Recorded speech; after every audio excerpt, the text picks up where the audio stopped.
assistir, né? A prova é agora, nessa quarta-feira. Pronto. A nossa primeira prova é agora, quarta-feira. Então, como é que vai ser o esquema, basicamente?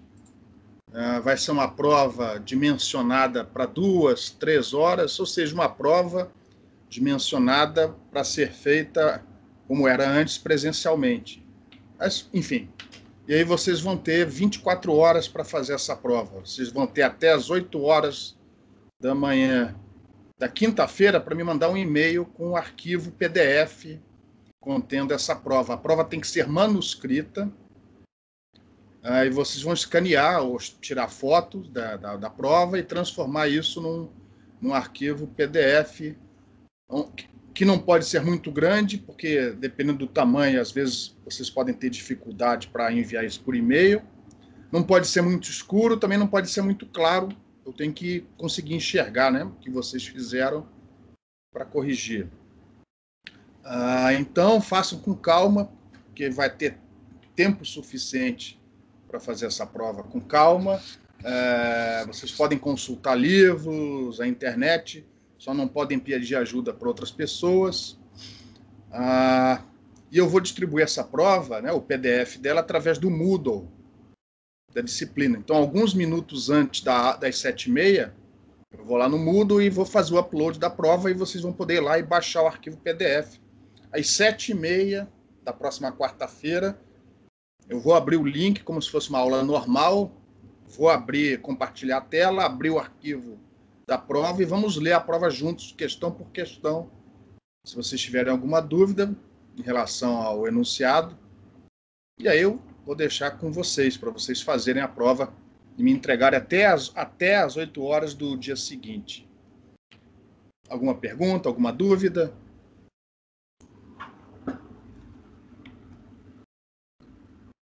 Beleza, pessoal? Então, vamos concluir a matéria relativa às ondas planas, que é a matéria da prova, essa primeira prova. A gente tem basicamente 2 assuntos para falar hoje. O primeiro é sobre a incidência de uma onda plana sobre um bom condutor. Então, sendo os meios lineares homogêneos e isotrópicos, a formulação que foi desenvolvida, ela vale, inclusive, para essa situação, a incidência de uma onda plana sobre um bom condutor. Então, vamos lembrar que, por definição, o bom condutor é aquele cuja condutividade sigma é muito maior que o produto ômega epsilon, onde epsilon, geralmente epsilon 0, é a permissividade daquele meio condutivo. E se isso é verdade, a parte real da nossa permissividade complexa é desprezível diante da parte imaginária, que é dada por menos J sigma sobre ômega. Então, para o bom condutor, a permissividade complexa pode ser aproximada por menos J sigma sobre ômega. E como para um bom condutor sigma tende para o infinito, né? Então nós temos aqui um valor bastante intenso com sinal negativo. E aí, o que acontece? Independente, isso aqui é importante, independente da polarização do campo incidente, para qualquer polarização, a parcela transmitida que está para o campo refletido está errada. Isso aqui é para o campo transmitido, tá, pessoal? Estou interessado naquilo que acontece do outro lado, o que acontece dentro do meio condutivo. Então, para o campo transmitido, nós temos que tanto o campo elétrico como o campo magnético são ondas planas, elas variam, esses campos variam desta maneira aqui, onde o KT, como já foi visto anteriormente, é dado por essa expressão. K2 é a constante de propagação no meio 2, no meio condutivo. É o ômega raiz de mi epsilon, só que do meio condutivo, onde o epsilon complexo você vai substituir por essa expressão aqui. Essa onda transmitida, está aqui o K2, essa onda transmitida, da lei de Snell, como o K2 tem um valor complexo, Seno de θt também vai ter um valor complexo. Logo, essa onda é uma onda plana, porém ela não é uniforme. Então, nessa situação, a gente não interpreta mais esse ângulo θt, que em princípio é um ângulo complexo. A gente tem que se ater à expressão do vetor k para a onda transmitida. Bom, K2 e seno de θt, eles têm valores complexos, mas o produto dos dois tem que ser real. Porque do outro lado a gente não está assumindo coisa alguma. O meio pode dizer, não, perdão, o K1 pode ser complexo. Enfim, não importa. O que importa é que, independente da polarização, a lei de Snell, essa igualdade, é sempre válida.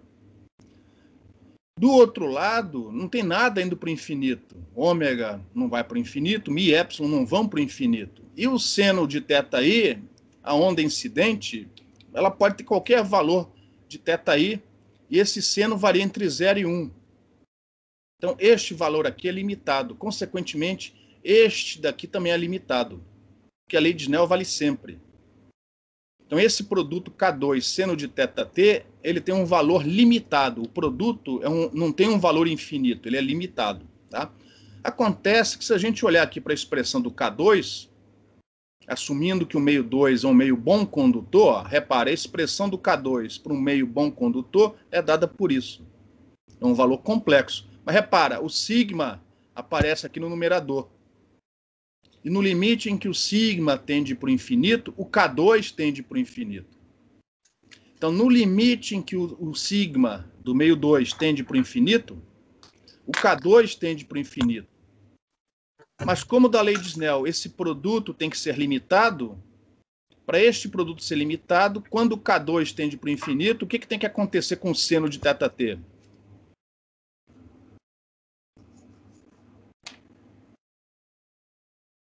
Para o produto continuar limitado, o K2 indo para o infinito, o que tem que acontecer com o seno do θt? É uma pergunta. Oi? Alô? Tem alguém aí? Estou aqui, professor, estou pensando. Oi. Se o K2 vai para o infinito, o que tem que acontecer com o θt? Tem que tender a zero. Isso. Beleza? Porque senão esse produto não é limitado. E ele tem que ser limitado por causa desse primeiro termo aqui. Então, no limite em que o sigma tende para o infinito, ou seja, no limite em que esse condutor tende a se tornar um condutor perfeito, o θt vai tendendo para zero. Consequentemente, se o θt tende para zero, esse seno tende para zero e esse cosseno tende para 1. E aí a sua onda transmitida é uma onda plana cujo vetor k vai ter componente na direção z, K2 na direção z. Ou seja, o meio é dissipativo, mas a onda plana transmitida torna-se uniforme. A direção de propagação passa a ser real mais uma vez. E isso acontece independente do θi, ou seja, para qualquer onda plana incidente, para qualquer ângulo de incidência e para qualquer polarização. Logo, este resultado vale para qualquer onda incidente, qualquer onda plana incidente, tanto em ângulo de incidência, θi, como em polarização. Ora, se o resultado é o mesmo, independente da onda plana incidente, significa que esse resultado vale para qualquer campo.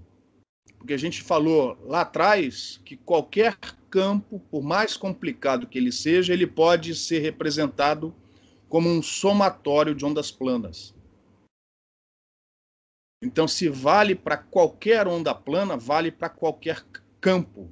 Qualquer campo. Qualquer campo que você tenha do outro lado da interface sobre um bom condutor, o comportamento do campo dentro desse condutor vai ser o mesmo. Ele tende a ser uma onda plana uniforme, propagando na direção normal à superfície do condutor.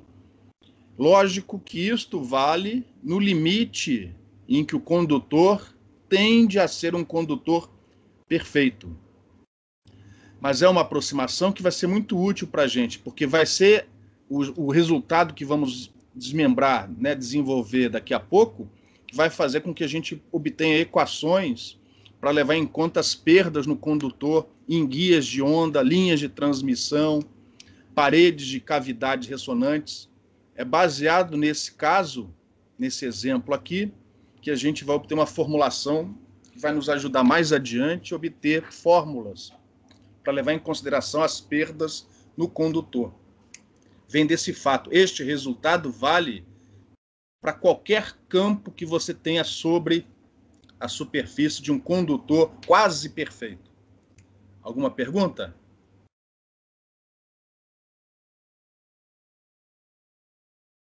Então, vamos prosseguir para desenvolver essa teoria, que aí depois, mais adiante, em linhas de transmissão, em guias de onda, dependendo da geometria da estrutura, ela é adaptada para a geometria. Mas o conceito principal a gente vai aprender agora.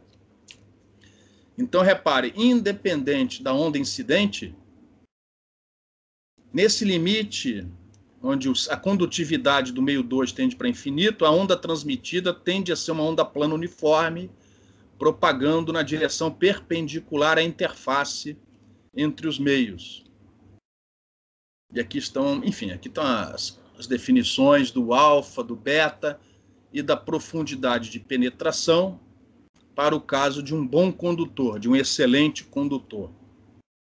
Se a onda transmitida ela se comporta como uma onda plana uniforme, propagando nessa direção perpendicular à interface, então, ó, como a onda é uniforme TEM, o campo elétrico, independente do campo incidente, independente do que acontece aqui em cima, aqui embaixo, né, próximo à superfície, né, porque como a condutividade é muito alta, rapidamente esse campo tende para zero. Mas perto aqui da superfície, né, essa onda plana uniforme tem esse campo elétrico orientado sempre praticamente paralelo à interface. E como o meio é condutivo, este campo elétrico vai induzir corrente de condução volumétrica.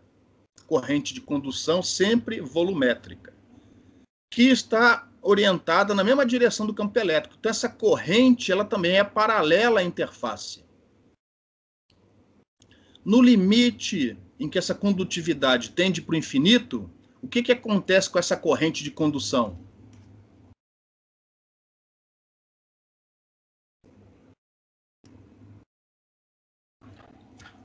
Ela se aproxima ao máximo da superfície?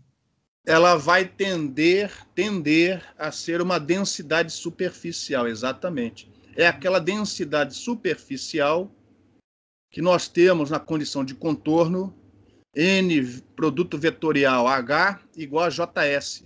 Essa corrente de condução volumétrica, no limite em que a condutividade tende para o infinito, ela tende para ser aquela corrente superficial. Então, aquela corrente superficial, na prática, nunca existe. Aquilo aí é um conceito usado para resolver certos problemas envolvendo condutores muito bons. Dependendo da situação, se as perdas puderem ser ignoradas, né? Se elas puderem ser ignoradas, aí você diz que esse condutor é perfeito e essa corrente de condução tende a ser uma corrente superficial aqui na interface, na superfície do condutor perfeito. Só que na prática isso não existe.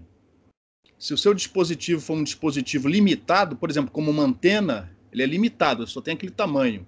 Às vezes a gente pode ignorar essa perda ômica. Mas se for uma linha de transmissão, um guia, onde a onda vai propagando durante, né, por vários e vários comprimentos de onda, essa perda localmente ela é pequena, mas como a onda vai propagando, essas perdas vão se acumulando. Então, no final, acaba que você não pode desprezar, você não pode assumir que esse condutor é perfeito. Então, a teoria que a gente vai ver, né, a formulação que vamos investigar na próxima transparência, vai ajudar mais tarde a gente obter fórmulas para calcular essa perda, né, essa potência dissipada quando a estrutura guiada envolver paredes condutoras, boas, muito boas condutoras. E, consequentemente, nós, né, procurando já obter essa formulação, vamos definir a impedância de superfície, a impedância dessa superfície condutora. Por que superfície? Porque no limite em que esse condutor, sua condutividade tende para o infinito, tudo isso daqui, ó, fica concentrado aqui, ó, exatamente logo abaixo dessa superfície. Essa profundidade de penetração, ó, como sigma tende para o infinito, ela tende para zero. Então o campo fica, e tudo aquilo que está relacionado ao campo fica concentrado aqui logo abaixo dessa superfície condutora. E como aqui dentro a onda tende a se comportar como uma onda plana TEM, a impedância de superfície, na verdade, é a própria impedância intrínseca do meio. É o eta2, que relaciona o campo elétrico e o campo magnético dessa onda transmitida. E a definição é sempre a mesma, é raiz quadrada de μ sobre epsilon. Só que agora o epsilon é o epsilon para o meio bom condutor. Então a impedância na superfície condutora nada mais é do que a impedância intrínseca do meio. E esse conceito vai ser utilizado na próxima transparência para a gente investigar, né, potência dissipada por unidade de área. E mais tarde isso vai ser adaptado para nos dar potência dissipada por unidade de comprimento. Então, o que significa, o que podemos fazer com essa impedância de superfície quando nós tivermos uma parede boa condutora? Então, estou desenhando aqui, ó, uma parte dessa superfície condutora. No nosso contexto, é a interface que separa o meio 1 aqui em cima do meio condutivo aqui embaixo. E o que nós vamos fazer assume que esse meio é muito bom condutor. Quanto melhor for esse meio condutor, quanto mais condutivo ele for, quanto maior o valor do sigma, melhor é a aproximação.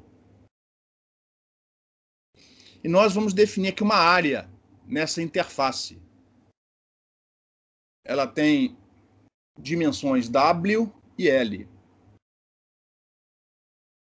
E a ideia é obter uma fórmula para achar a potência dissipada nesta área.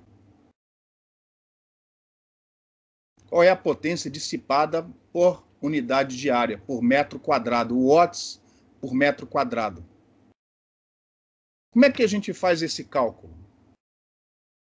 Utilizando as ondas planas dessa seção. Como é que você faria esse cálculo? O vetor de point? Perdão, fala mais alto um pouquinho, por favor. Vetor de point? Isso, exatamente. A potência que é dissipada nessa área, na verdade, é a potência que atravessa ela. Exatamente. E aí você pode escolher. Você pode calcular o vetor de point imediatamente acima, né, para fazer esse cálculo, ou usar o vetor de point imediatamente abaixo, porque por conservação de energia, o que atravessa em cima tem que aparecer lá embaixo. E eu não vou escolher a região de cima, porque aqui em cima a gente tem dois campos, a onda incidente e a onda refletida. Então eu ia precisar primeiro somar os campos e depois achar o vetor de point do campo total. Enquanto que aqui embaixo, ó, na onda transmitida, eu só tenho um campo, é o campo da onda transmitida, então o cálculo do vetor de point vai ser mais simples. E para melhorar ainda mais, no limite em que esse sigma tende para o infinito, essa onda transmitida é praticamente uma onda plana uniforme TM. Então o cálculo do vetor de point é mais simples ainda. Eu só preciso do módulo do campo ao quadrado e da impedância intrínseca, do conjugado, né, complexo, da impedância intrínseca. Então está aqui, ó, a potência que é dissipada neste volume, aí no volume eu incluo tudo isso aqui, ó. A seção reta do volume é WL. É simplesmente, potência essa complexa, né? Se eu quiser só a parte real, a potência dissipada, a potência média, é só tirar a parte real disso aqui. Eu vou fazer isso no final, se eu fizer, não me lembro mais. Então, o que eu preciso fazer, como a onda plana é uniforme, eu não preciso nem integrar, eu só preciso multiplicar pela área, ó, que a onda é uniforme e propaga na direção, ó, da normal à superfície, que nesse caso é a direção Z. Ó. Então, tudo que eu preciso fazer é calcular o vetor de Poynting imediatamente abaixo da interface, ou seja, em Z igual a 0. Pego apenas a componente na direção Z, por acaso é a única componente do nosso vetor de Poynting, e multiplico pela área WL. Daqui para baixo, o resto é só fazer conta. Conta não, né? É fazer manipulações em cima dessa fórmula. O mais importante é vocês entenderam isso, vocês concordam com isso ou não? Alguma pergunta, alguma dúvida? Eu tenho, professor. Ah. Porque potência é watts, né? E o vetor de Poynting é watts por metro quadrado, correto? Aqui, ó. Isso, você está multiplicando? Isso. Ok. Não ficou claro, mas aqui eu estou multiplicando pela área WL. Então isso Tudo aqui bem. é watts, enfim. Entendido. Beleza? Tem gente que fala watts, tem gente que fala watts, né? O cara, se não me engano, era inglês, então é watts, mas enfim, não importa. Tá certo ou não? Bom saber, eu não sabia não. Porque o W com som de V é alemão, né? Watt, Volkswagen.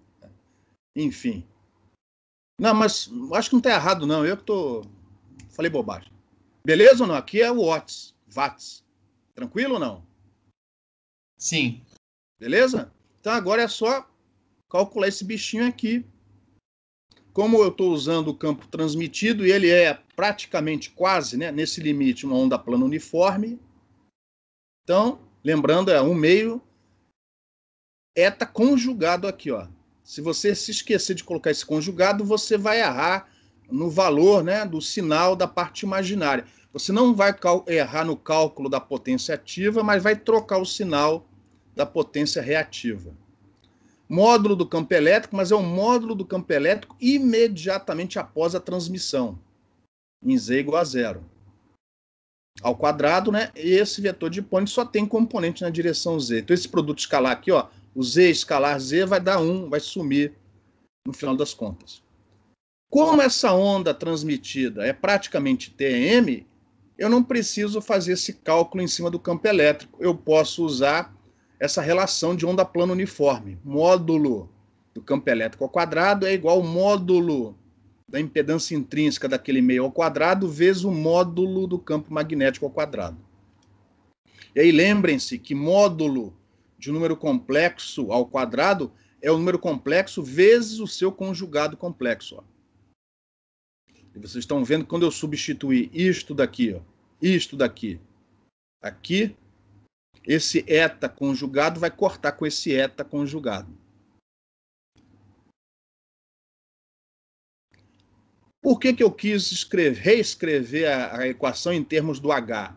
Porque a gente sabe das condições de contorno que no limite da condutividade tendendo para o infinito, a densidade superficial de corrente que você tem aqui na superfície, neste limite, ela vai ser superficial neste limite.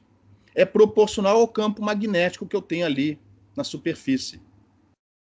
Então eu vou trocar este cara daqui, ó, por módulo de JS ao quadrado.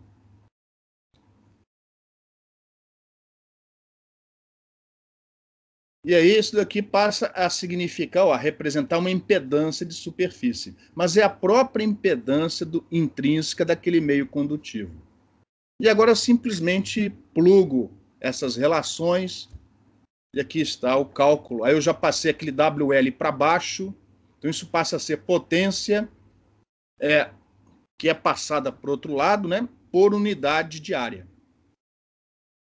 E é este cálculo, ó, esta é a relação aqui, ó, que vai ser usada mais adiante para a gente calcular potência dissipada em superfícies condutoras de linhas de transmissão, guias de onda e o que mais for necessário. Vai ser esta relação aqui, ó. E como é que a gente vai fazer isso? Primeiro, vamos fazer a análise da estrutura do guia, por exemplo, assumindo que as paredes são condutoras perfeitas. Uma vez obtido o campo, assumindo um condutor perfeito, a gente acha a corrente induzida na superfície e aí aplica esta relação para achar a potência dissipada. Integrando no perímetro, a gente vai achar uma potência dissipada por unidade de comprimento. Perímetro da seção reta, né? Isso vale para qualquer estrutura.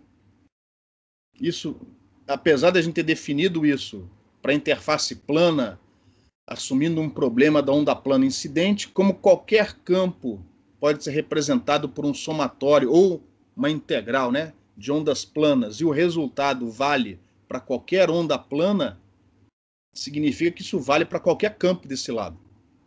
Então, este conceito vai ser mais tarde usado em cabos coaxiais, guias retangulares, linhas de transmissão bifilares, e por aí vai. Então, aqui eu estou... No livro, ele simplesmente, usando conceitos físicos, né, e algumas frases de efeito, ele chega nessa igualdade. Aqui a gente chegou nessa igualdade resolvendo o problema da onda plana. Não sei se tem mais algum comentário aqui embaixo. Aqui. Alguma pergunta? Professor, esse Oi. delta minúsculo 2, ele tem algum nome? Esse aqui é a profundidade de penetração do condutor. Ah, ok. Beleza? Que tende para zero no limite em que o sigma 2 tende para infinito. Ou seja, esse produto é limitado. Quer dizer, não sei se é limitado. Não, falei bobagem, porque o sigma 2 depende da raiz quadrada do sigma. É isso daqui, ó. Como sobrou espaço, eu coloquei esse último termo. Mas importante é isso daqui, ó. Tudo bem, entendido. Beleza?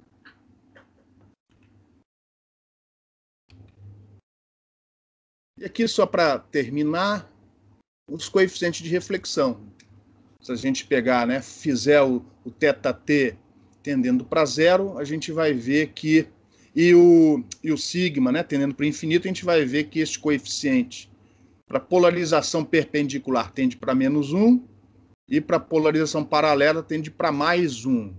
E lembrando que a troca de sinal é por causa daquela relação, daquela orientação que a gente assume do campo elétrico refletido da onda paralela. Se a gente usasse a mesma notação dos livros de ótica, os dois tenderiam para -1.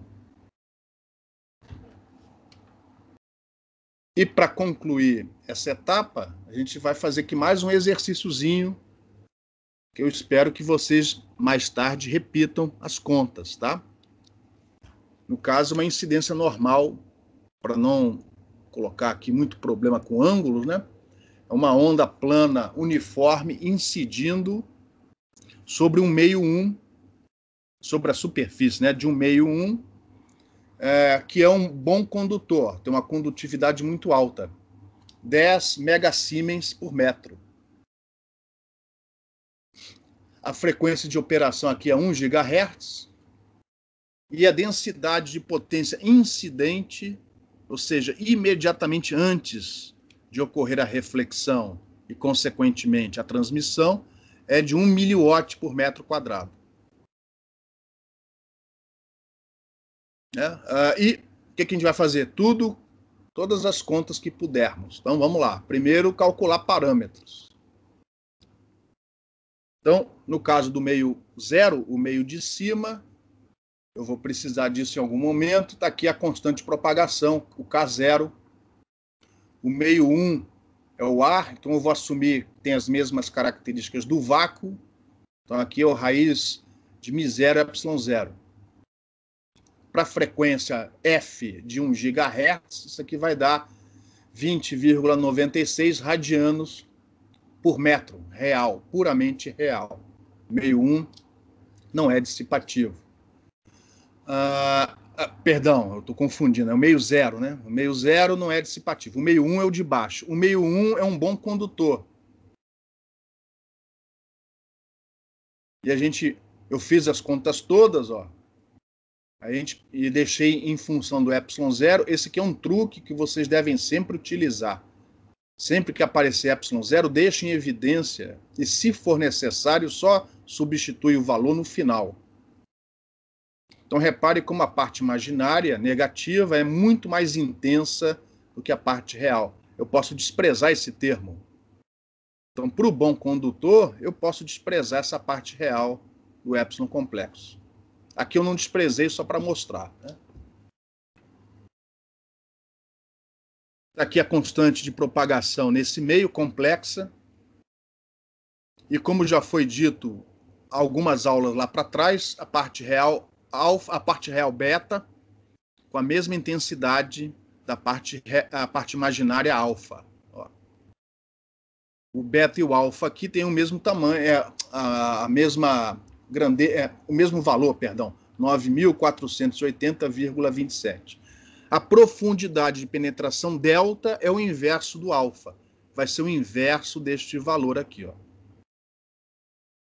Multiplicado pelo K0. Ah, faltou, eu deixei também em função do K0 aqui, ó. Ou seja, eu deixei o ε0 em evidência e o K0 ficou aqui em evidência. Então, na verdade, é 9.000 vezes isso aqui, ó, vezes 20. É maior ainda. Para o meio de cima, a impedância intrínseca é a do vácuo, que tem esse valor aqui, ó, mais preciso, com 6 casas decimais. Mas se um dia você tiver interesse, você vai ver que isso aqui é mais ou menos parecido com 120 π. Então, muitos autores, principalmente em livros de propagação e antenas, aproximam este valor por 120 π. Mas esse é o valor mais preciso, ó. E também para o meio 1, para o meio de baixo, eu tenho aqui a nossa impedância intrínseca, que é aquela impedância de superfície, ó, em função da impedância do meio de cima, do eta0. Então, a gente está vendo que isso aqui é um valor muito pequititinho, ou seja, essa impedância no limite em que o sigma tende para o infinito, tende para um curto. Se é um condutor elétrico perfeito, a sua impedância é um curto. Nada mais óbvio. Com estes valores, a gente pode fazer vários cálculos, como, por exemplo, dos coeficientes de transmissão e de reflexão. Então, eu, por acaso, quis pegar o coeficiente que a gente desenvolveu antes para polarização perpendicular, fiz, porque esta polarização tem a mesma notação dos livros de ótica, né? Fiz o θi, o ângulo de incidência, igual a 0. Essa é a expressão que vocês já viram antes em eletromagnetismo, para incidência normal. E aí eu substituí os valores anteriores, deu isso daqui, ó, praticamente igual a -1. E aqui você observa como foi interessante escrever o eta1 em função do eta0, ó, porque o eta0 vai cortar em todos os termos, tanto no numerador como no denominador. Você não vai nem precisar fazer o cálculo do eta0. Ó. Por isso, deixar tudo em função do ε0, μ0, eta0 é interessante. Só substitui os valores no final, se houver necessidade. Aqui não houve necessidade alguma. Eles não foram necessários. E, ó, praticamente igual a -1. Se você tivesse dito que é igual a -1, não teria praticamente errado nada. Esse -1 só quer dizer o seguinte, ó, o campo refletido, ele possui a orientação contrária daquela que foi definida. Lógico, que o campo elétrico total não pode ter componente tangencial. Então, a componente tangencial do incidente tem que ser cancelada pelo do refletido. Por isso que é praticamente igual a -1. E calculamos aqui também a do coeficiente de transmissão. Praticamente 0. Ó.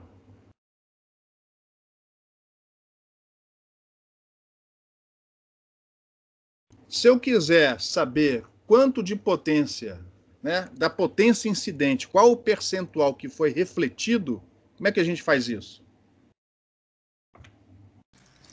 Calcula a refletividade. E o que é a refletividade?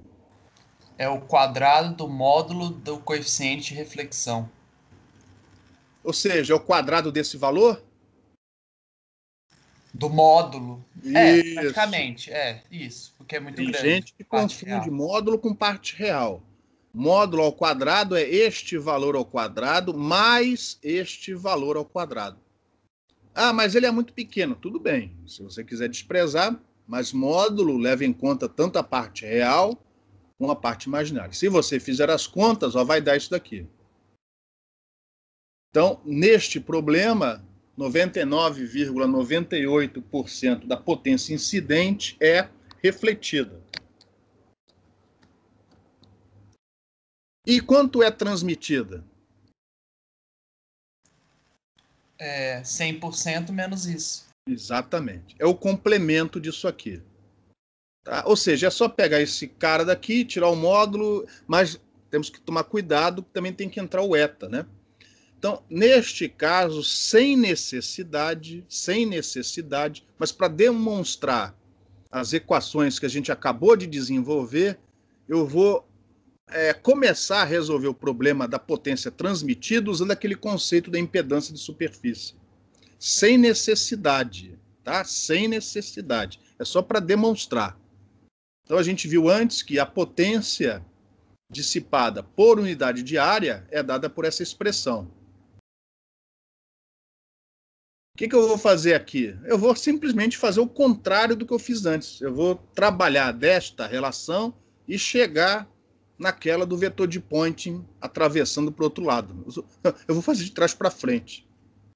Ou seja, no limite em que o meio é um condutor quase perfeito, essa densidade na superfície, o módulo dela ao quadrado, é proporcional ao campo naquela superfície, que o campo logo acima é igual ao campo logo abaixo. Eu vou trocar este módulo de H ao quadrado por esta relação, já que a onda do outro lado, a transmitida, é praticamente uma onda plana uniforme.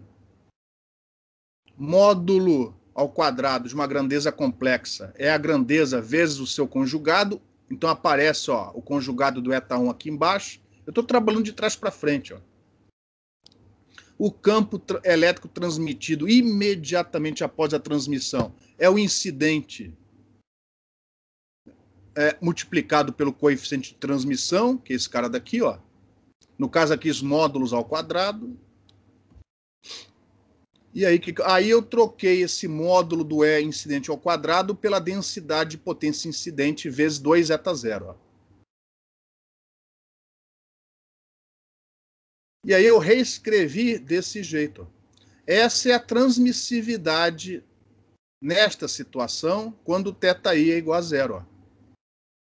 Essa é a transmissividade. Aí eu peguei os valores obtidos anteriormente. Olha o que deu.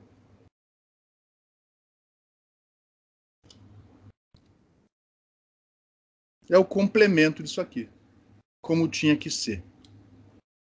Então, repare, nesta situação, você não precisa fazer esse cálculo. Basta entender que a refletividade mais a transmissividade é igual a 1. Então, calculando o que foi refletido, automaticamente você tem o que foi transmitido. Eu só quis mostrar que, através desse exercício, que isso realmente é verdade, como tinha que ser, e relacionar isto à teoria que a gente acabou de desenvolver. Alguma pergunta? Acho que tem Professor, Pronto. A pessoa que falou antes de mim pode falar. Pergunta? Eu tinha pensado que alguém falou, mas então vou perguntar. Vamos lá.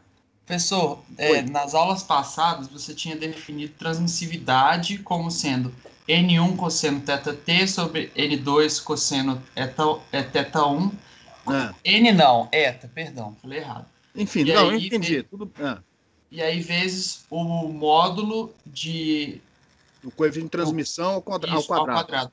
Eu ainda precisava fazer a parte real disso? Não, porque não?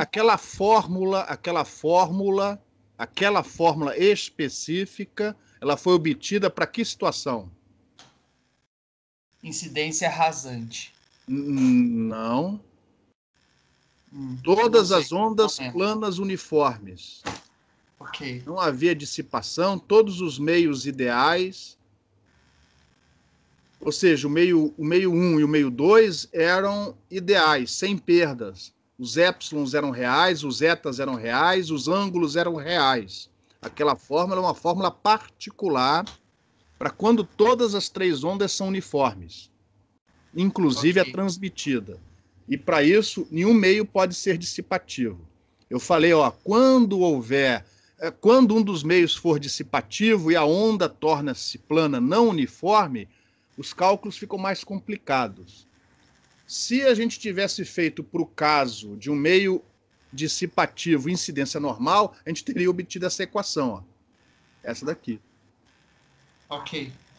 Beleza? Então, aquele caso que a gente estudou antes é para situações onde não há dissipação e todos os ângulos são reais, inclusive o θt, porque a gente chegou naquela relação de uma maneira geométrica. Para o caso mais geral, a gente tem que usar os vetores de Poynting, que é o que a gente está fazendo aqui, ó. Indiretamente é isso que a gente fez para chegar nessa relação.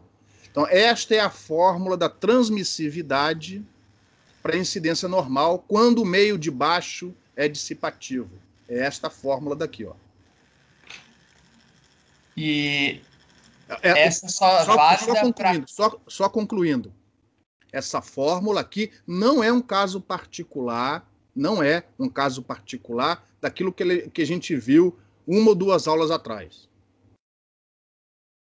Beleza? Aquela fórmula que a gente obteve antes para transmissividade não é geral. A da refletividade é. A da transmissividade não é geral. Outra pergunta?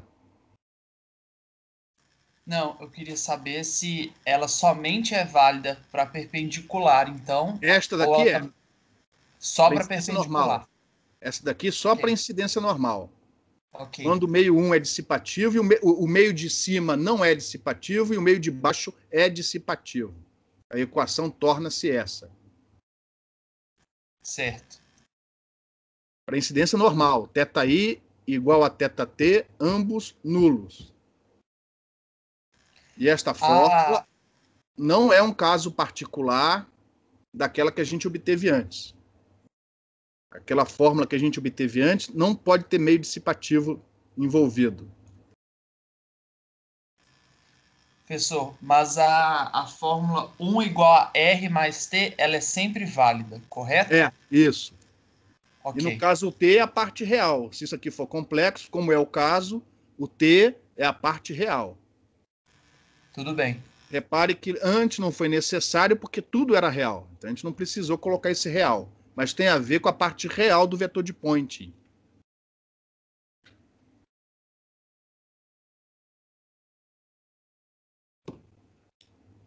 Beleza ou não? E repare que pelo menos até a sexta casa decimal bateu.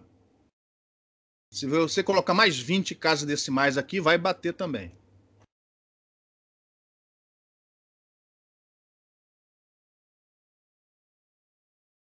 Mais alguma pergunta? Repare que não é o módulo disso, ó, é a parte real disso. É a parte real que somada com a refletividade dá 1. Se você fosse tirar o módulo aqui, ó, você ia ter que multiplicar por uma raiz de 2. E, consequentemente, isto mais o módulo disso, ao quadrado, né, não ia dar 1. É a parte real. É a parte real do vetor de Poynting. Potência ativa. Mais alguma pergunta? Então, pessoal, não deixem de fazer essas contas, inclusive para aquelas dúvidas bobas sobre como manipular número complexo. Vocês não, futuro engenheiro não pode ter esse tipo, engenheiro eletricista, né? Os outros podem, mas engenheiro eletricista não pode ter esse tipo de dúvida. Piada, né? Enfim. Mais um item que faz parte, inclusive, né, da matéria da prova. A gente vai aproveitar e ver a incidência normal. Dava para estudar também incidência oblíqua, mas não vamos só estudar a incidência normal sobre uma dupla interface. Ou seja, agora temos 3 meios. Meio 1, o meio 3 do outro lado, e aqui uma película cobrindo, né? Enfim, entre o meio 1 e o meio 2. Pode ser um filme, uma película de filme sobre o vidro da janela do automóvel, ou da tela do computador, ou da lente da máquina fotográfica, ou pode ser o plástico que você põe na frente da abertura de uma antena refletora. Para que a gente faz isso? Por que a gente põe uma película, por exemplo, sobre a tela de um computador? O que você acha que o pessoal faz isso? Ou põe uma película sobre a lente de uma máquina fotográfica ou de uma filmadora? Para que pôr uma película de filme, né? Ou seja, um meio 2 fininho, D muito pequititinho. Para que isso?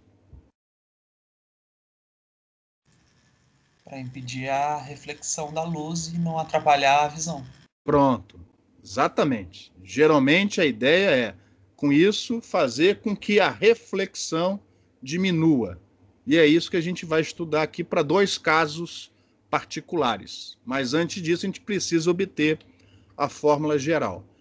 Existem diferentes, pelo menos 2 maneiras de resolver, de chegar na equação que a gente precisa. Eu gosto mais dessa, que a gente vai... É chatinho, que faz o campo incidente, parte do campo é transmitido, parte é refletido, parte é transmitido. Aí chega do outro lado, parte é refletido, parte é transmitido, e aí você vai fazendo isso até chegar em 2 ou 3 ou 4 termos, onde por inspeção você consegue construir a regra. Ou seja, o que vai acontecer com os próximos termos.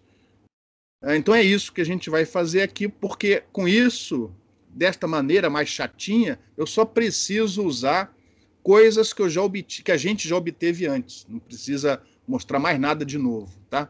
Então repare, eu vou assumir que o meio 1 é de onde vem a onda incidente, e essa incidência é normal. Consequentemente, não importa a polarização desse campo incidente. Em relação à geometria, antes de prosseguirmos, alguma dúvida, alguma pergunta? Então, parte dessa energia é refletida. Então, esse coeficiente de reflexão, que é aquele eta2 menos eta1 dividido, né? Eu vou chamar aqui de gama 1,2. 1,2 é porque vem do meio 1 para o meio 2, né? 1 é de onde a onda vem, o 2 é para onde ela iria. Então, esse gama 1,2 é o coeficiente de reflexão da interface entre os meios 1 e 2. Pronto, ficou mais claro agora. Se houver dúvida, pergunta, pode interromper. E, imediatamente após a transmissão, esse é o campo. Onde está 1,2 é o coeficiente de transmissão correspondente. Essa onda vai propagar dentro desse meio 2, ela vai percorrer uma distância d. E como é uma incidência normal, né, todas as ondas aqui são planas uniformes. Então, este campo daqui vai ter que ser multiplicado pelo E elevado a menos JKD, mas é o K2, o K do meio 2. Então tá aqui, ó, não sei se dá para enxergar. O campo que chega aqui, ó, imediatamente antes da segunda reflexão, é este daqui multiplicado por essa exponencial, E elevado a menos JK2D. E, de novo, parte dessa energia é transmitida. Então, esse é o campo imediatamente após a transmissão, multiplicado pelo coeficiente de transmissão da interface entre os meios 2 e 3. E parte é refletida. E está aqui, ó, o coeficiente de reflexão da interface entre os meios 2 e 3, que, por sua vez, vai andar, mais uma vez, D no outro sentido. Então, esta fase correspondente a percorrer a distância D é multiplicada, ó, junto com essa daqui, ó. E chega aqui, ó, 2K2D.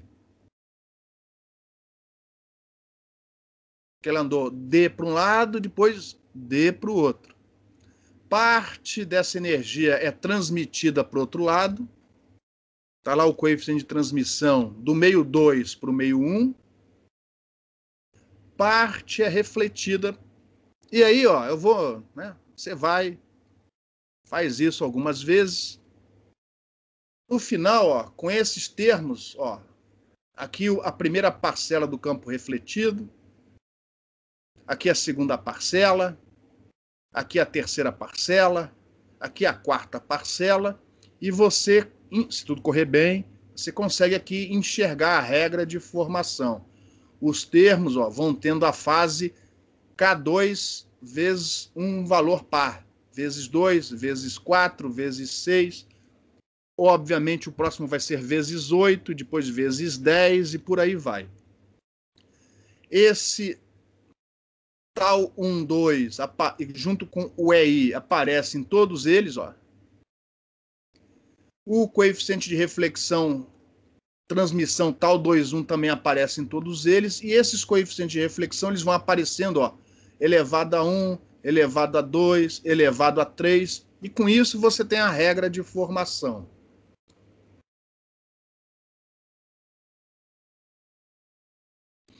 Então isso daqui, ó, somando todos os infinitos termos, é o campo refletido para o meio 1. E neste problema eu só estou interessado no campo refletido para o meio 1. Por quê? Porque se eu fizer com que este campo refletido de volta para o meio 1 seja nulo, por conservação de energia, eu sei que tudo foi transmitido para o meio 3. Então, eu só vou me interessar por este termo aqui entre parênteses. Alguma pergunta?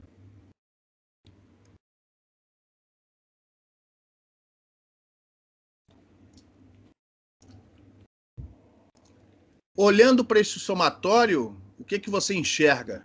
Isso daqui é uma... O Enem foi ontem, hein? Isso aqui é uma... Vocês veem isso no colégio, ouviram isso no colégio. O que é isso daqui, ó? Que somatório é esse? Uma progressão Uma progressão geométrica. E vocês sabem que essa progressão geométrica tem uma formulinha que, em função do primeiro termo e em função do fator dessa progressão, você consegue, não vou, nem sei como é que se demonstra isso, para falar a verdade, já esqueci, mas você consegue mostrar que essa progressão geométrica, ela se soma nisso daqui, ó. É o primeiro termo, se eu não estou enganado, dividido por 1 menos o fator dessa progressão geométrica. E eu vou chamar isto tudo aqui, ó, do coeficiente de reflexão efetivo dessa dupla interface. Logicamente, se refere ao campo refletido de volta para dentro do meio 1.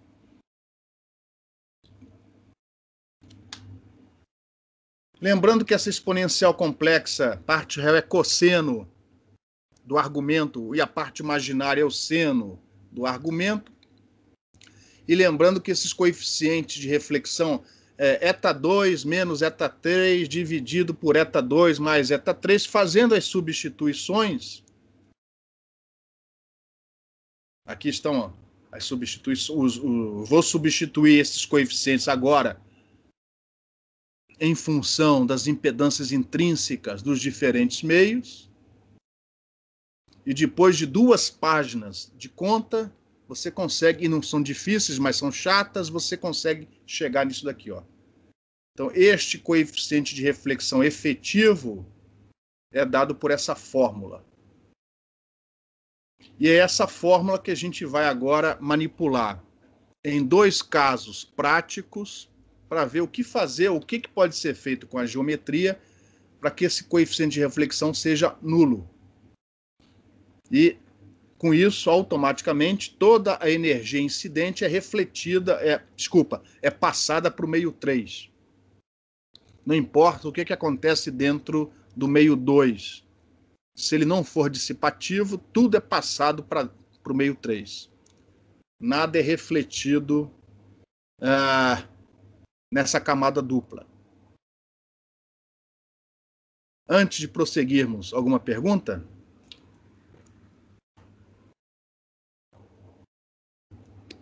Então, o primeiro caso que a gente vai estudar é o que o pessoal chama de janela dielétrica, de meia onda.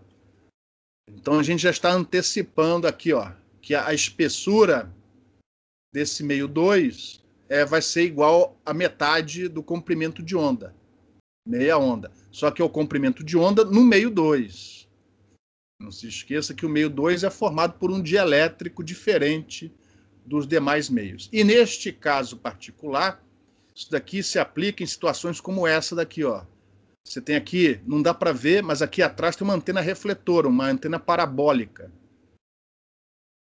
E para minimizar interferência com outras antenas parabólicas, eventualmente colocadas na mesma torre, o pessoal costuma colocar esse colar, a gente chama isso de colar, em volta da antena, ó, em volta da borda da antena.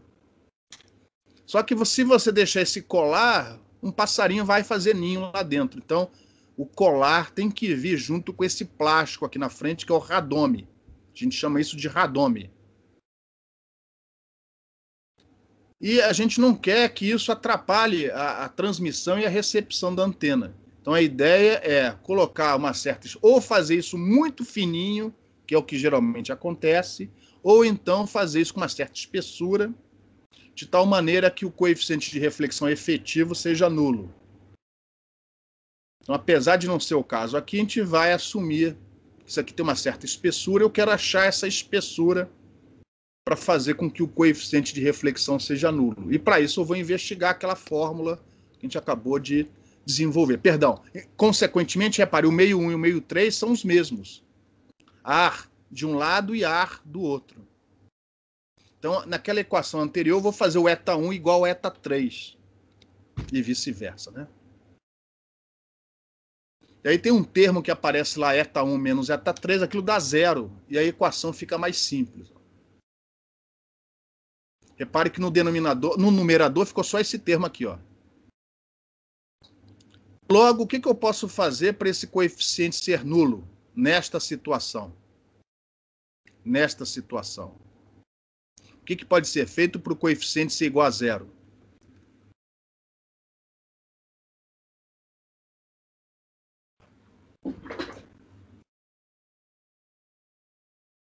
Eita. Não dá para fazer eta 1 igual a eta 2. Ou seja, fazer eta 1 igual a eta 2 é dizer que não põe nada lá. Não é isso que a gente quer. Senão o passarinho entra e faz um ninho dentro dessa antena. O que mais a gente pode fazer zero nesse numerador? Tangente. Isso. E aí a boa prática diz, né, que a gente escolhe a menor distância D. A menor distância D é zero. Ou seja, uma solução para isso é fazer o D o mais fininho, uma membrana bem fininha, porque se você fizer D igual a zero, tangente de zero é zero.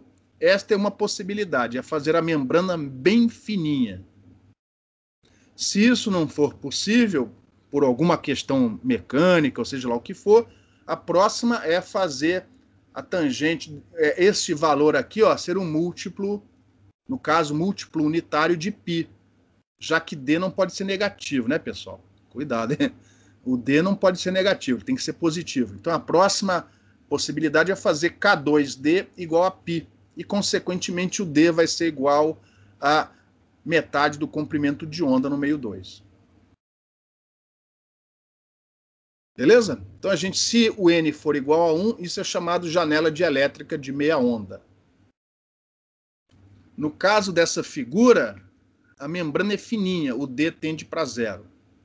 Mecanicamente, é possível suportar essa estrutura fazendo o D bem fininho, bem pequititinho. Caso contrário, ele vai ser uma janela dielétrica de meia onda. Reparem que é uma solução faixa estreita, porque você vai fazer isso para a frequência central de operação. O comprimento de onda mudando, este equilíbrio deixa de existir, volta a haver reflexão. Uma possibilidade é você fazer que nem se faz em filtros, fazer várias camadas, vários estágios. Só que a gente não vai estudar isso neste curso.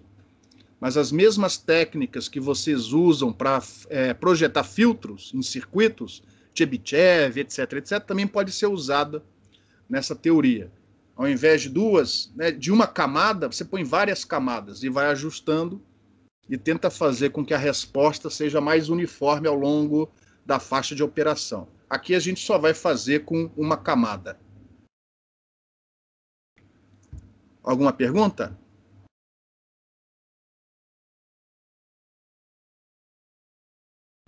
Outra possibilidade, né? Outro caso prático de interesse é quando o meio 1 e o meio 3 são diferentes. Por exemplo, ar, vidro, que é o caso, por exemplo, de lentes de máquinas fotográficas.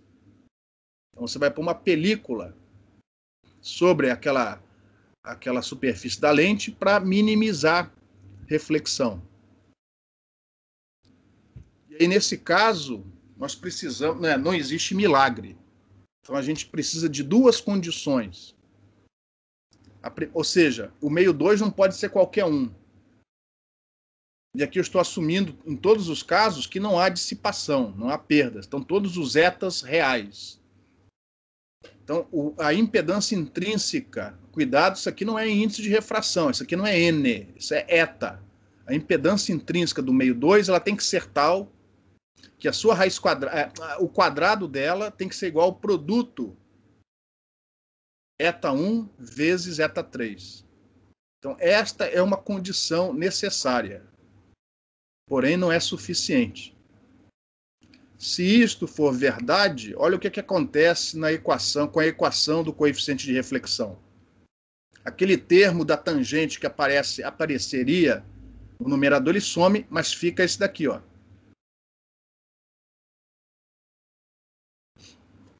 E repara, o eta 1, o eta 2 são diferentes entre si. Esse aqui, ó, o meio 1 é diferente do meio 3. Não é o caso anterior, é um outro caso. Então eu não posso mais fazer nada igual a zero aqui em cima. A única coisa que eu podia fazer, eu fiz aqui, ó. Então sobrou esta fórmula aqui. Como é que eu faço para isso tender para zero? O que eu posso fazer aqui para fazer esse negócio tender para zero? Denominador usual. Exatamente. Fazer o denominador tender para o infinito. Ou seja, fazer essa tangente tender para o infinito. E para isso, esse argumento aqui, ó, K2 vezes D tem que ser igual a... Lembrando que o D tem que ser positivo, né? D não pode ser negativo. Qual é o menor argumento que eu tenho que ter aqui e que faz essa tangente ir para o infinito? Π sobre 2? Π sobre 2. E, consequentemente, o D, se o M for igual a zero, né, vai ser lambda sobre 4. Lambda do meio 2. Lambda 2. Isso aqui é chamado transformador de quarto de onda, por causa dessa relação. E, mais uma vez, observe que esta é uma relação faixa estreita.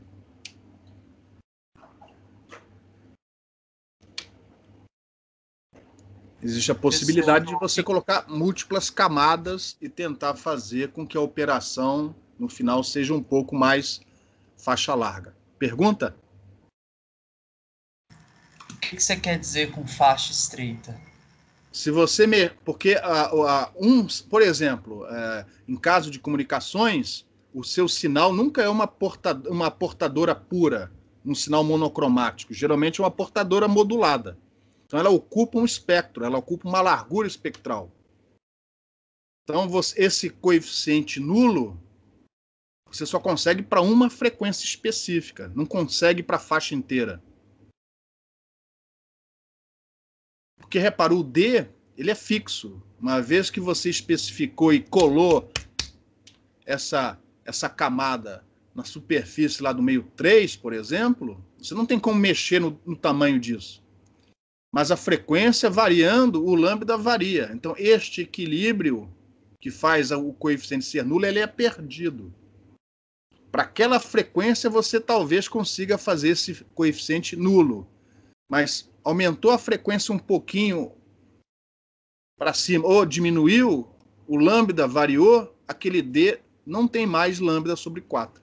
não é mais igual a lambda sobre 4. Ele só vai ser igual a lambda sobre 4 para uma frequência específica. Ou não? Entendi. Mas então, por exemplo, para a câmera eu vou ter que ter mais de um filtro para várias cores? Olha, eu vou pular a câmera. Eu gostei, eu coloquei aqui porque eu não entendo direito dessa tecnologia para o espectro da luz. Eu não sei exatamente se eles usam uma camada, várias camadas, então eu prefiro ficar calado. O princípio é esse, mas exatamente qual é o D utilizado no filme que cobre um vidro, ou uma lente, ou a tela do computador, eu prefiro não falar. Tudo bem. Mas com certeza a ideia é por trás disso aqui. Agora, se é uma camada ou são várias camadas, eu não sei. Mas se você um dia já teve uma máquina fotográfica, você sabe que o pessoal fala, ó, não fica toda hora passando um pano em cima do negócio, você arranca essa película, nem percebe. Geralmente o pessoal fala para você pôr um filtro aqui na frente, né? Justamente para você não ter que ficar limpando o tempo todo essa superfície. Senão você arranca esse filme, arranha, estraga. Mas enfim, a ideia é zerar isso daqui. Eu não respondi, mas deu para entender ou não? Deu sim, professor, eu entendi. Mais alguma pergunta sobre o transformador de quarto de onda? Então, com isso, a gente terminou a matéria da prova desta quarta-feira. Antes de terminar a aula e abrir para perguntas, eu só queria falar sobre uma... Eu não vou cobrar isso, mas de uns anos para cá, muitas pessoas começaram a investigar metamateriais, de uns 10, 20 anos para cá. Isso agora deu uma parada, mas, enfim, isso começou a fazer sucesso entre diferentes pesquisadores. E aí, é aquele negócio, né? Você começa a ser convidado para as bancas de defesa de tese de doutorado, eu percebia o pessoal ia mexer com metamaterial, tinha 2 ou 3 capítulos só falando de metamaterial, obtendo as equações para o metamaterial, e acontece o seguinte, se o metamaterial for linear, homogêneo, isotrópico, as equações são rigorosamente as mesmas que a gente viu aqui, não precisa fazer tudo de novo, tá? A não ser tomar cuidado com algumas coisas, que é o que a gente vai mostrar na próxima transparência. O metamaterial é uma estrutura que não existe na natureza, mas você, com plásticos e metais, espaçados periodicamente, de tal maneira que o período é muito, muito, muito menor do que o comprimento de onda, na média, aquilo ali adquire certas propriedades que você não encontra em outros materiais na natureza. Então, repare, nessa figura, não dá para ver direito, mas aqui, se não me engano, foi o primeiro metamaterial em RF que foi construído e medido, se eu não estiver falando bobagem. Repara, o cara juntou dipolos com loops. Dipolos e loops. Dipolos estão associados a campo elétrico, loops estão associados a campo magnético. Então, através desses dipolos e loops, espaçados de uma maneira específica, com várias células por comprimento de onda, eles conseguem, por exemplo, fazer com que essa estrutura se comporte como um meio com permissividade negativa. Epsilon negativo. Poxa, mas você já trabalha com epsilon complexo? Trabalhar com epsilon negativo não é problema nenhum. O epsilon negativo apenas está dizendo para você que o campo elétrico e o deslocamento elétrico, D, eles estão defasados entre si de 180 graus. E também conseguem fazer algo parecido com o fluxo magnético e o campo magnético. Também conseguem fazer com que o μ, a permeabilidade, seja negativa. Isso simplesmente significa que eles estão defasados entre si de 180 graus. Tá? Então, essas estruturas, né, que são, na verdade, combinações de plásticos com metais, na média, se você fizer direitinho, otimizar a geometria, você consegue fazer com que aquilo tenha... É como se fosse um material onde o μ e o ε são negativos. Tá mais rápido. Ou seja, você consegue fazer com que, na média, o ε seja negativo.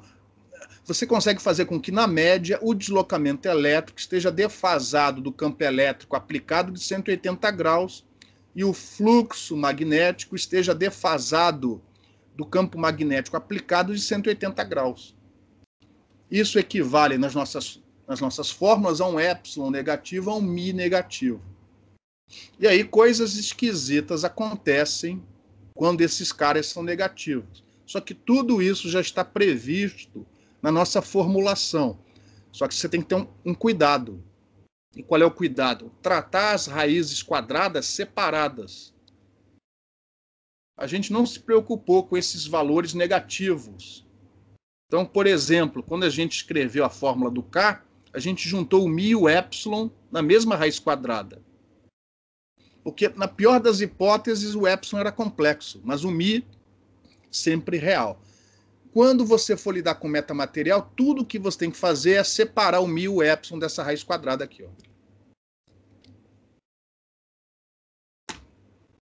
Ou seja, para esse metamaterial, o K vai ter um valor negativo. Porque o negativo que aparece aqui na raiz quadrada da J vezes J menos 1. Mesma coisa para impedância intrínseca. Ó. Perdão, desculpa. O índice de refração. O índice de refração a gente fez como sendo, e é a definição, né? A raiz do ε relativo.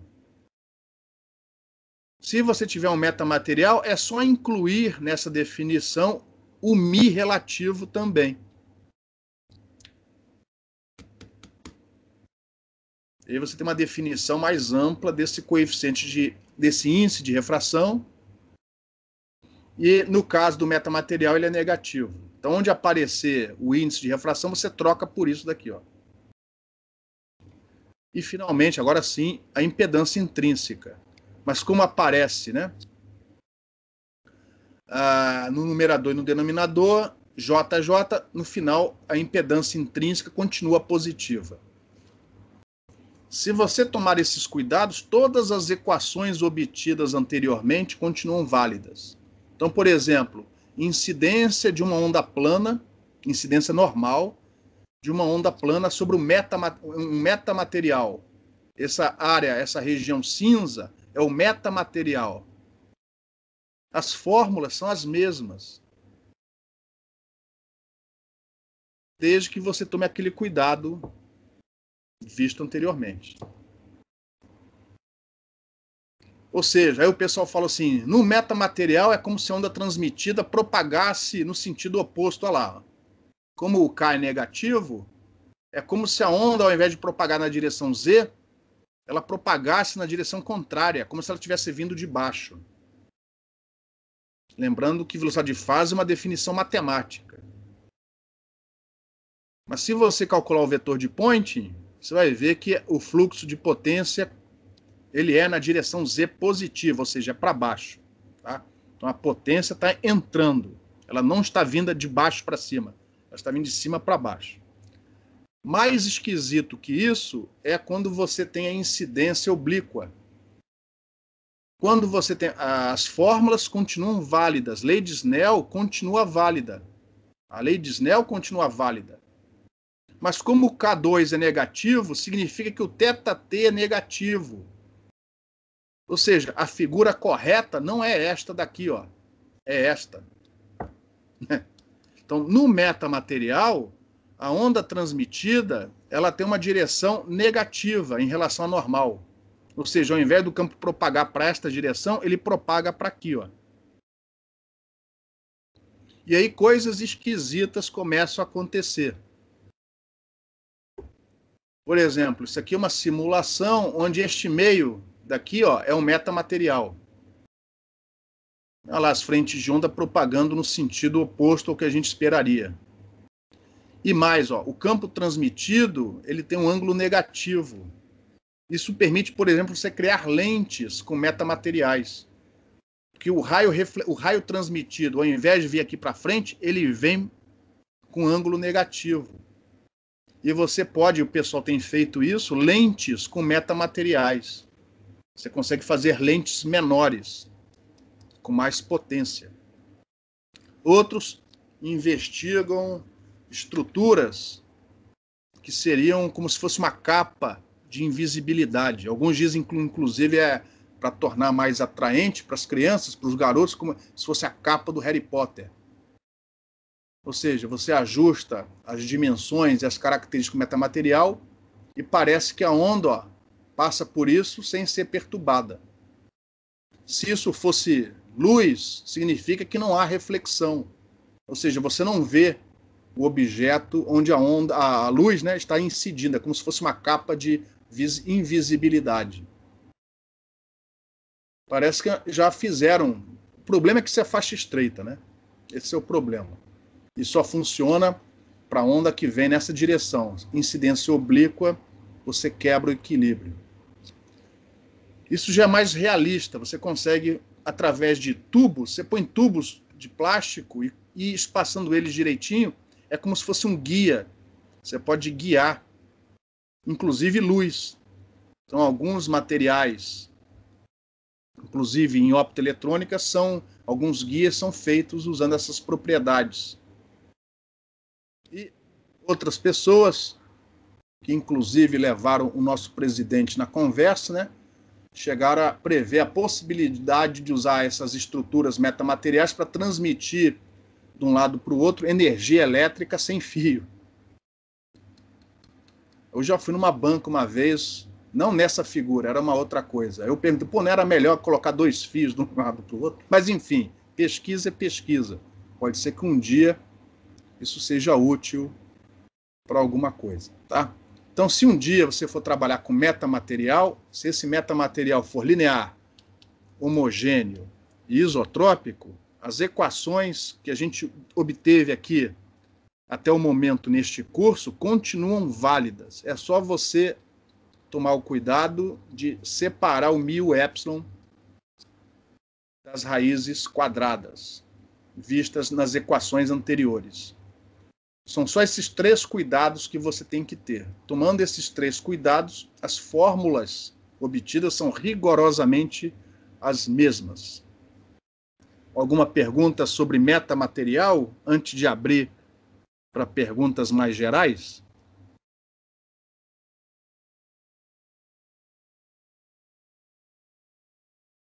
Bom, então estou vendo que ninguém está fazendo iniciação científica com essas coisas. E aqui a gente encerra a parte de ondas planas. Na quarta-feira temos a prova e na próxima semana já começamos a estudar linhas de transmissão, só que com o enfoque em comunicações e não em transmissão de energia elétrica. Então, com isso, a gente termina a matéria da prova de quarta-feira e eu vou abrir, temos aí 20 minutos, é pouco, mas se alguém tiver alguma dúvida sobre a matéria que a gente viu até o momento, é a hora de fazer a pergunta. Eu vou deixar, inclusive, a aula gravando aqui. Eu só vou sair da apresentação.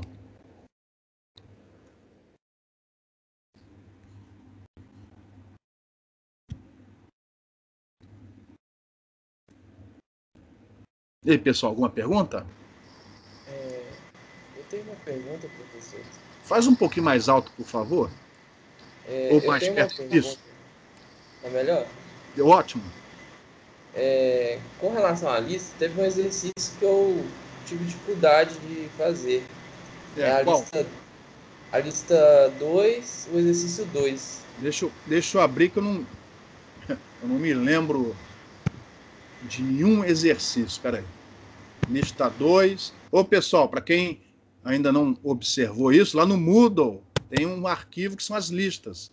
Até 2005, eu passava e cobrava listas, né, dos alunos. Até que, obviamente, o arquivo com as soluções dos exercícios do autor foram parar na internet e aí não fazia mais sentido cobrar esses exercícios. Mas são exercícios que, se eu passava para os alunos, é que talvez eu ache que eles são importantes, né? Então, aqui tem, se você faz aquela pergunta, o que o senhor acha que é bom fazer? Faz esses exercícios aqui, ó. Por acaso, o 2 é um exercício que não é do livro. Ah, qual é a dúvida? Então, Vocês estão vendo a lista aí? O exercício? sim. O arquivo está no Moodle, tá? Beleza. Aham. Qual é a dúvida? Eu fiquei com dúvida na hora de definir o vetor K. Porque pela fórmula, o módulo é fácil calcular. Isso. Só que A direção. a direção, eu fiquei na dúvida com, Então, olha só. com relação à direção. Eu entendi a sua pergunta. Deixa eu falar para o pessoal. Repare, primeiro, importante, é uma onda plana uniforme. O exercício está dizendo isso. Tá? Então, independente do meio ser dissipativo ou não, independente do vetor K ser complexo ou real, a direção dele é real. E repare, como é que você tira a direção? Foi dito que ele vai deste ponto, a onda propaga deste ponto até este. Então, se você fizer o vetor diferença, este vetor menos este, e tirar o módulo para ele ficar unitário, este é o vetor K unitário. Aí você multiplica por ômega raiz de μ, você vai ter o vetor K.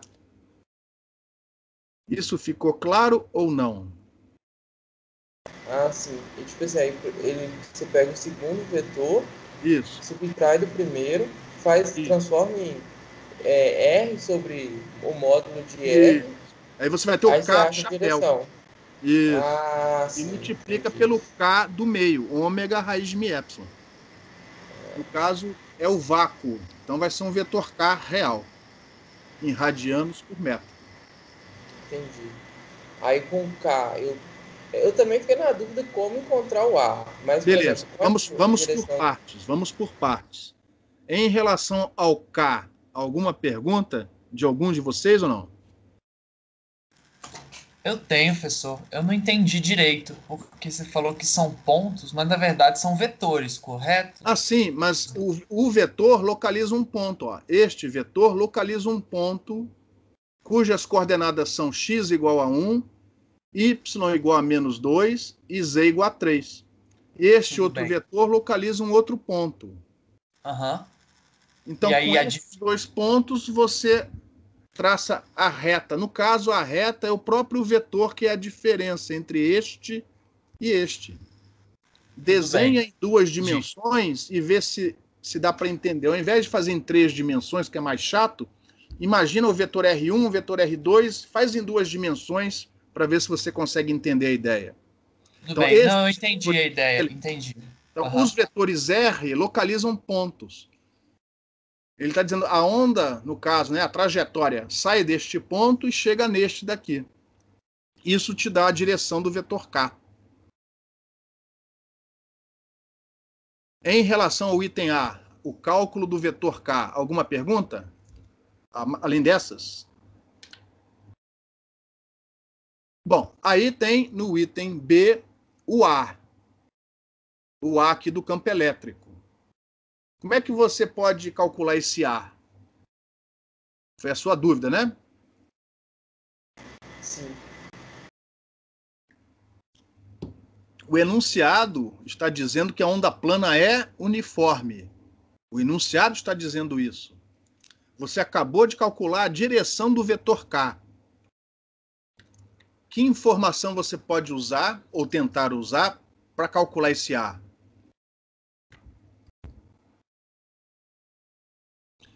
Geometricamente, como é que tem que ser a relação entre a direção de propagação dada pelo vetor K e o fasor campo elétrico? A direção, a orientação do fasor campo elétrico. Eles têm que ser... Escalar zero, tem que dar zero. Pronto. Ortogonais. Você já tem o vetor K, vai fazer o produto escalar com o fasor campo elétrico e igualar a zero. Isso vai te dar uma equação. Se tudo correr bem, desta equação, dessa igualdade, você tira o valor do A. você vai fazer K escalar E igual a 0. E isso vai te dar o valor do A. Uma vez tendo o campo elétrico e a direção de propagação, no item C você calcula, já que foi dito que a onda plana é uniforme, você usa aquela relação que só vale para a onda TM. O H, campo magnético, é igual a 1 sobre eta, K é unitário, né? Vetorial E. E isso vai te dar o fasor campo magnético. Módulo do E ao quadrado sobre 2 eta, já que aqui o eta é real, vai te dar a densidade de potência. Porque o vetor de Poynting, se a onda plana for uniforme, se o campo, né, a frente de onda for T, é M, e o eta real, né? Então, o vetor de Poynting vai ser módulo do E ao quadrado, dividido por 2 eta, na direção do vetor K unitário. Aqui ele só quer o módulo do E ao quadrado sobre 2 eta. Ele só quer a densidade de potência, ele não quer o vetor. E aqui é tudo real, então essa densidade de potência é puramente real, só a potência ativa. E você vai ver que o campo elétrico e o campo magnético estão em fase, por isso que a potência é puramente ativa. Esse seria um exercício típico de prova. Ele não é difícil e contém um monte de conceitos por trás, para ver se você realmente captou a mensagem.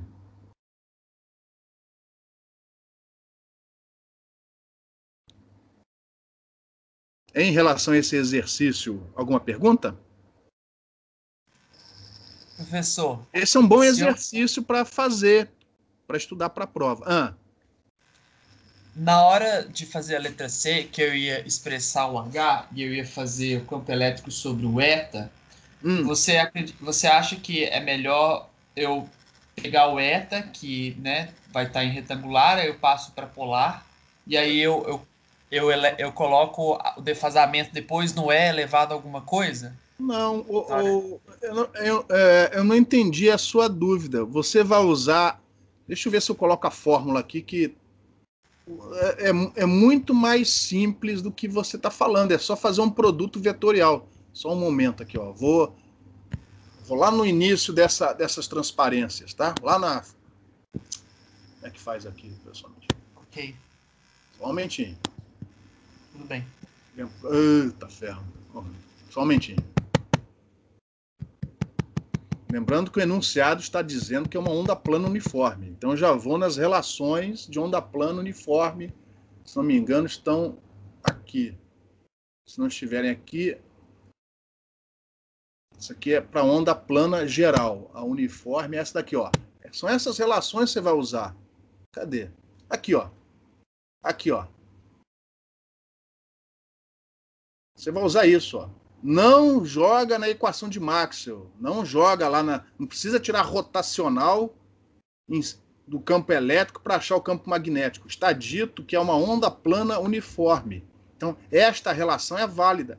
Você só vai fazer essa conta aqui, ó. O campo elétrico já está... O fasor, né? Já está dado nas suas componentes cartesianas, retangulares. O vetor K também. Você usou aquele R1 menos R2 para achar a direção do K. Então, isso daqui, ó, também já está em componentes cartesianas, retangulares. Você vai fazer o produto vetorial, dividir por eta, e isso vai te dar o fasor campo magnético nas componentes cartesianas. Eu não entendi quando você falou em passar para coordenadas polares. Não precisa. Faz tudo em cartesiano. Faz tudo nas coordenadas retangulares. Até porque a onda é plana. Ok, eu acho que eu devo ter falado bobagem. É só porque eu pensei na fórmula H igual a E sobre eta E elevado a menos JKR. Sabe a relação que a gente extrai desse rotacional? Mas aquela relação vale para que, em função da impedância intrínseca, para módulo. Aquela relação... Cadê? Só um segundo. Ó, esta relação, você perde você perde o módulo do L², você perde a direção. Então, como está sendo pedido no item C, o campo magnético, o fasor, né, você vai usar esta relação, que ela mantém não só a direção, como a amplitude e fase. Essa relação aqui já te dá tudo, a direção, a amplitude e a fase, tudo. Ok. Outra coisa que eu vejo é dada a expressão do campo elétrico, aí pede-se a do campo magnético. Aí tem gente que joga nas equações de Maxwell, tira o rotacional do campo elétrico. Quando é dito que a onda é plana, e no caso, se for plana e uniforme, você já usa essa relação aqui, ó. Isso veio lá de trás, já veio das equações de Maxwell. Elas já estão implícitas aqui dentro dessas relações, ó. Aqui, ó. Não vai usar a lei de Faraday. Você vai usar isso daqui, ó. Já está sendo dito que é uma onda plana. E mais, se essa onda plana é uniforme, isso aqui ainda fica mais simples ainda, que é aquela relação que a gente viu há pouco. Se fosse o campo dentro de um guia, aí tudo bem, você vai usar isso daqui, porque você não viu guia, então... Mas você sabe que o campo vai satisfazer a lei de Faraday. Mas se a onda plana, você já vai usar direto a relação para a onda plana. Você resolve o problema com menos contas. Se você substituir aqui e não errar a conta, vai dar certo. Só que você vai fazer muito mais conta e sem necessidade.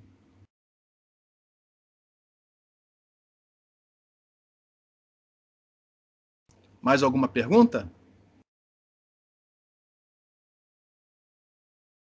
Então, no enunciado, preste atenção. Se é dito que a onda plana é uniforme, tem muita coisa sendo passada para vocês nessas palavras. Onda plana uniforme. Então, já tem um monte de regras e resultados que você já usa a partir do momento em que é dito que a onda plana é uniforme.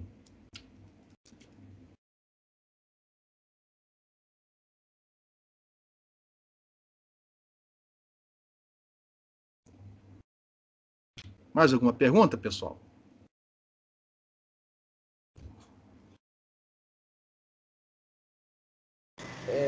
Eu tenho mais uma nas listas. A lista 4, o primeiro exercício 1. Lista 4. Essa daqui, ó.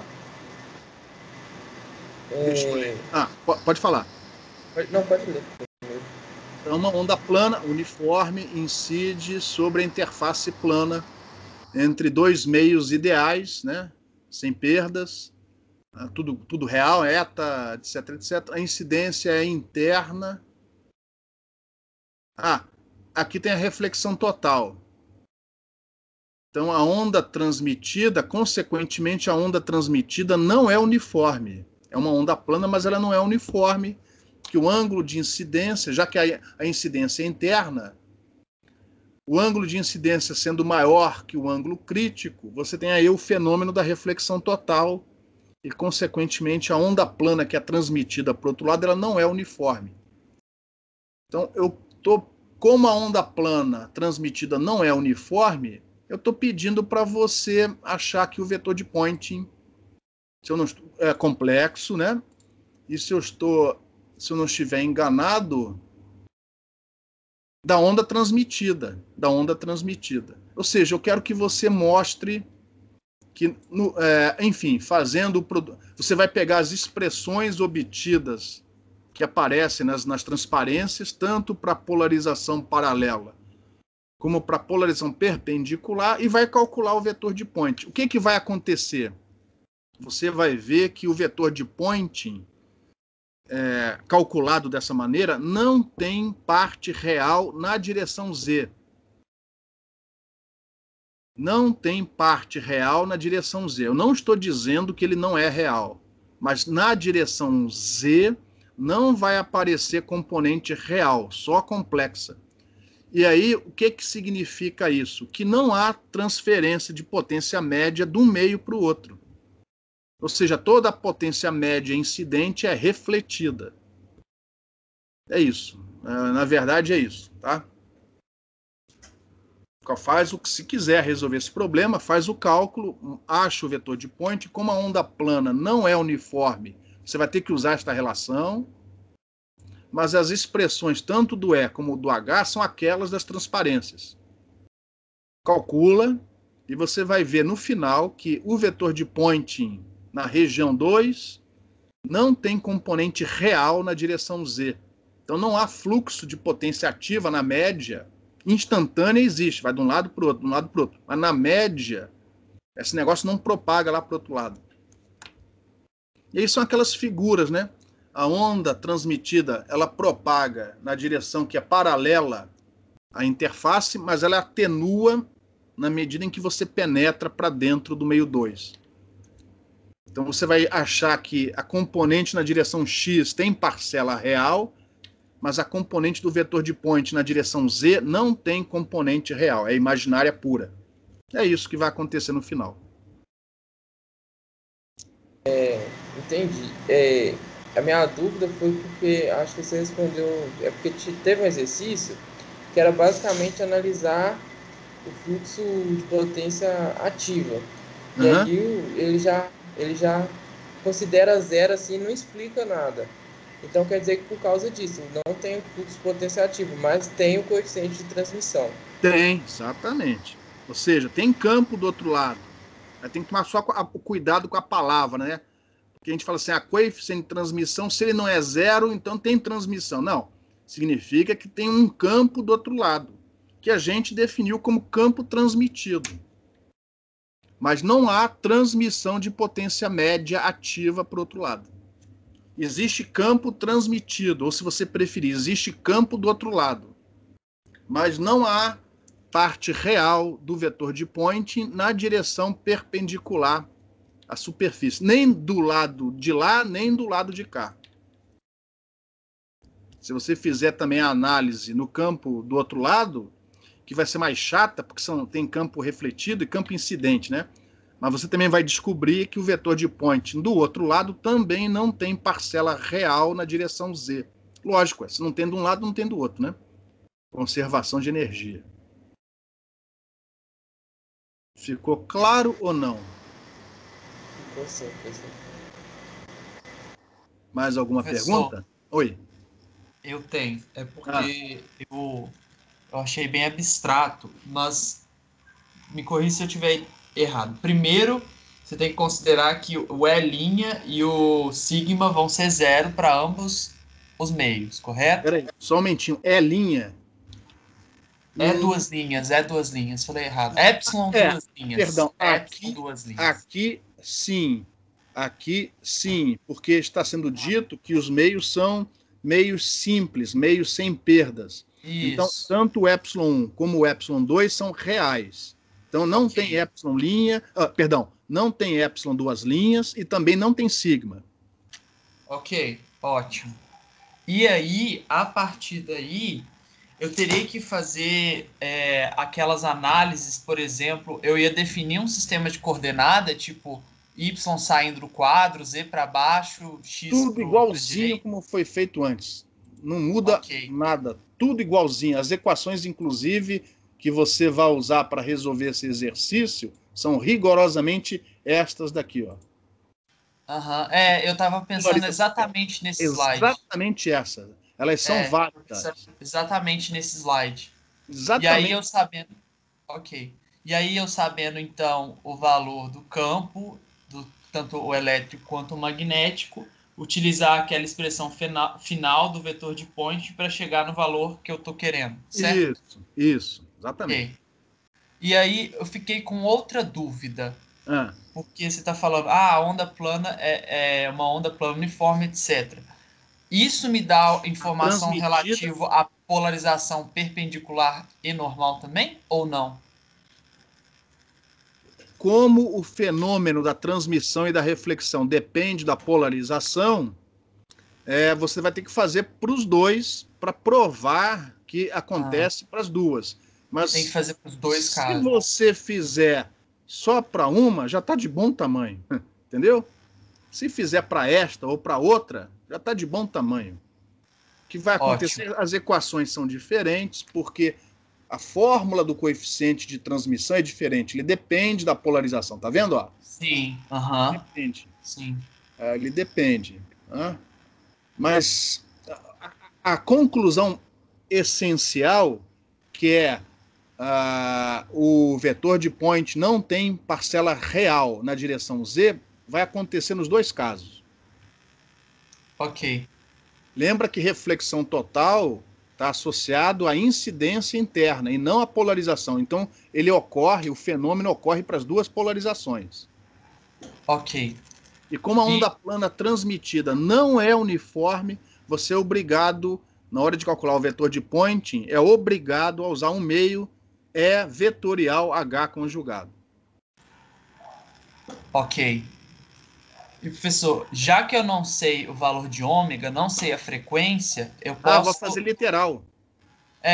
Exatamente, eu vou fazer essa pergunta. Se pode ser tudo abstrato, pode ser tudo literal, então. Literal, faz literal. Ok. E não precisa, se você for fazer esse exercício, não precisa fazer para as duas polarizações, não. Escolhe uma, a que você achar que é a mais tranquila e manipula.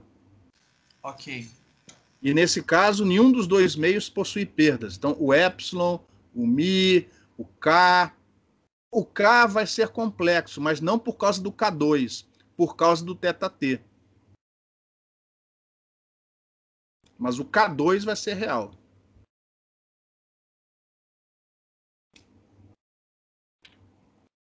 Pessoal, você é obrigado a parar, porque eu dou aula agora às 9h25. Mais alguma pergunta? Né? Tem mais 10 minutos. Mais alguma pergunta? Pode ser da lista, da matéria.